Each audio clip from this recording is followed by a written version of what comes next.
Cette année 2024 a été pleine d'émotions, de découvertes et de remises en question. À travers chaque épisode, chaque sujet abordé et chaque échange, j'ai appris à mieux me comprendre moi-même et mon rapport à l'amour. Aujourd'hui, à l'aube du nouvel an, j'ai envie de prendre un moment pour regarder en arrière, faire le bilan et partager ce que cette année m'a appris. Bienvenue dans ce podcast.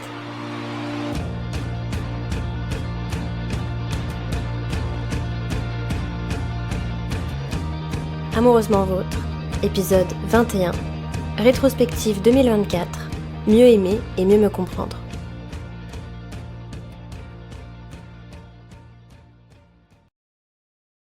Hello, j'espère que tu vas bien et que tu as passé, si tu l'es faite, un bon réveillon et un bon Noël.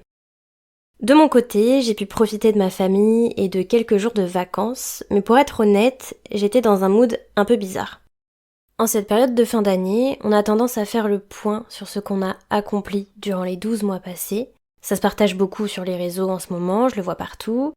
Et ça peut pousser à la comparaison, ou plutôt à la dévalorisation de ce que tu as fait et vécu toi, face à ce que les autres ont pu réaliser, qui peut avoir l'air bien plus incroyable. Je pense qu'on est plusieurs en cette période à avoir cette tendance à minimiser ce qu'on a accompli ou à se concentrer sur ce qui nous manque encore. Et moi la première. Typiquement, j'ai commencé, je l'avoue, à me dire que cette année, c'était une année de plus de perdu, entre guillemets, vers l'amour. Je suis toujours célibataire, j'approche des 30 ans, les rencontres que j'ai pu faire n'ont rien donné. Elles se sont terminées dans la peine de mon côté d'ailleurs de manière générale. Et même si, en dehors du plan sentimental, j'ai eu une très belle année, à voyager, à me rapprocher toujours plus de ma famille et de mes amis, à me lancer dans des projets comme ce podcast, j'ai eu tendance à mettre tout ça de côté pour me concentrer sur le seul truc qui n'a pas marché cette année, l'amour. C'est un peu comme si je me disais que toutes ces choses positives vécues et réalisées, au final ne servaient à rien si ça ne m'avait pas permis de vivre une relation belle et sérieuse et stable et tout ce que je recherche. Alors que c'est complètement faux. J'ai lancé ce podcast en janvier dernier, sans vraiment savoir où ça allait me mener, et me voilà, un an après, avec 20 épisodes, des invités et des auditeurs incroyables, et surtout énormément de réflexions sur l'amour, les relations et mon propre cheminement personnel. Chaque épisode que j'ai préparé, enregistré, partagé m'a permis de me connaître davantage, de m'accomplir un peu plus, de mieux comprendre qui je suis et ce que je veux en amour. Et ça, c'est vraiment énorme en fait. Je pense qu'on peut tous avoir un moment en fin d'année où on se dit qu'au final on n'a pas avancé, voire même régressé sur le plan sentimental, notamment si on a vécu une rupture par exemple, ou des rencontres qui n'aboutissent pas. Mais ça n'est en rien un échec ou une régression. Ça fait partie de l'apprentissage de soi, c'est des étapes qui font partie du chemin. Et je pense que un exercice qui peut faire du bien pendant cette période, c'est de faire le point sur tous ces apprentissages et évolutions justement, même si ça paraît insignifiant, parce que ça permet de se rendre compte que c'est loin d'être insignifiant. J'ai fait ce podcast pour essayer de répondre à certaines questions sur l'amour et ma relation à l'amour.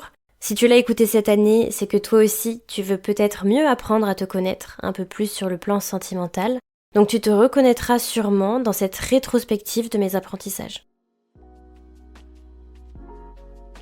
Déjà, pour commencer, cette année, j'ai arrêté de culpabiliser autour de ma personnalité et mes comportements en relation, en amour.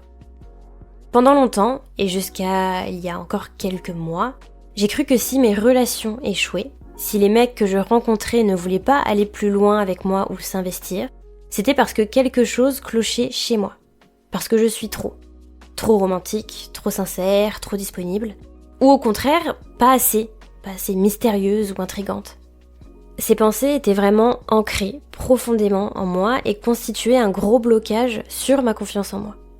Mais cette année, avec toutes les réflexions que j'ai pu avoir et le recul que j'ai réussi à prendre sur ces échecs relationnels, entre guillemets, j'ai compris que c'est pas une question d'être trop ou pas assez, c'est juste une question de compatibilité. Si certaines personnes n'étaient pas prêtes à construire quelque chose avec moi, c'est parce que nos personnalités ne s'accordaient pas parce que je mérite pas l'amour. Et me déculpabiliser par rapport à ça, c'est un énorme pas vers l'acceptation de moi-même.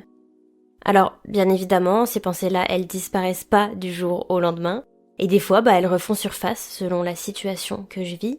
C'est un travail qui se fait petit à petit, mais quand elles sont là, ces pensées, j'arrive à les laisser passer, à ne pas m'y attacher, un peu comme en méditation.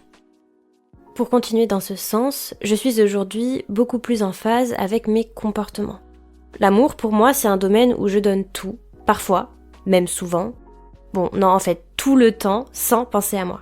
Cette année, en explorant mes schémas amoureux, j'ai découvert que ce comportement, que je reproduisais sans vraiment m'en rendre compte, avait des racines profondes. Ce besoin de tout donner, même au détriment de mes propres besoins, venait souvent d'histoires personnelles, de blessures que je voyais pas clairement. Comprendre ces mécanismes m'a permis de déculpabiliser encore une fois. Ces comportements ont une origine, et savoir ça m'a donné les outils pour travailler dessus. Aujourd'hui, je me sens plus en paix avec mes réactions et prête à me poser les bonnes questions sur ce que je veux et ce dont j'ai besoin en amour. Et justement, mettre des mots sur mes besoins m'a aussi beaucoup aidé à les rendre légitimes, mais surtout à prendre conscience qu'ils peuvent être différents de ceux de la personne en face. Ça m'a fait comprendre pourquoi parfois, malgré mes efforts, je pouvais me sentir incomprise ou insatisfaite. Mon langage de l'amour peut être différent de celui de la personne en face. Mais cette différence n'est pas une incompatibilité insurmontable. Elle demande juste un effort mutuel pour se comprendre. J'ai aussi appris à regarder les relations passées avec gratitude. Quand une relation ou une rencontre ne marche pas, c'est toujours douloureux. Mais aujourd'hui, au lieu de ne voir que la tristesse ou la colère, je fais plus instinctivement l'exercice d'y trouver un sens. Ces relations, même les plus courtes ou les plus désastreuses, m'ont enseigné quelque chose sur moi. Elles m'ont permis de mieux cerner ce que je veux, ce que je ne veux pas et ce que je mérite. Grâce à ce recul, je suis désormais plus sélective. Enfin, je suis pas certaine que sélective soit vraiment le mot, c'est surtout que je donne maintenant de l'importance à ce que je recherche ou non chez quelqu'un ou dans une relation. En fait, je plonge plus dans une relation juste pour combler un vide et être en relation. Je veux quelque chose qui ait du sens, qui corresponde à mes envies et à mes valeurs. Et pour ça, je suis prête à attendre, c'est plus une douleur d'attendre. Quand je m'intéresse à quelqu'un maintenant, c'est qu'il me plaît vraiment, et pas uniquement l'idée de lui plaire. Et surtout, si je décide de m'investir avec quelqu'un, de mettre de l'énergie dans une rencontre, des dates, etc., c'est que je sens que mes besoins et mes valeurs seront respectés. Je sais pas si c'est très clair. Mais en gros, c'est ce changement de perspective qui m'aide et m'aidera, j'espère, à éviter de reproduire les mêmes erreurs ou de tomber dans des dynamiques qui ne me conviennent pas. Et enfin, je pense que le plus gros enseignement et travail que m'a permis cette année, c'est d'oser communiquer. Je suis de base quelqu'un de nature très taiseuse et surtout qui déteste les conflits. Donc je vais avoir tendance à prendre sur moi et à m'adapter aux autres. Dire ce que je ressens, exprimer mes besoins ou mon inconfort, ça n'a jamais été simple pour moi. Mais depuis plusieurs mois, j'ai commencé à comprendre à quel point communiquer est essentiel, non seulement par respect pour la personne et la relation, mais aussi par respect pour moi-même. En osant parler, je montre que je me respecte.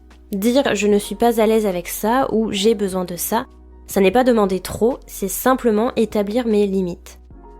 Et puis j'ai surtout réalisé à quel point mettre des mots sur mes émotions, même au risque d'être vulnérable, c'est essentiel pour construire des relations authentiques.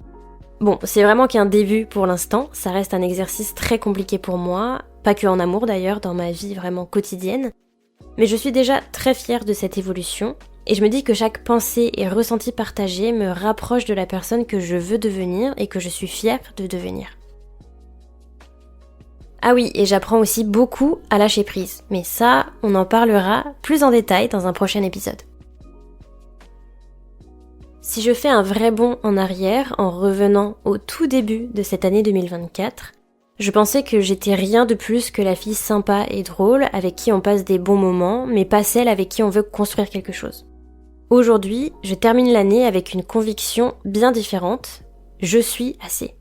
Je suis complète, je suis valable et je mérite l'amour que je recherche.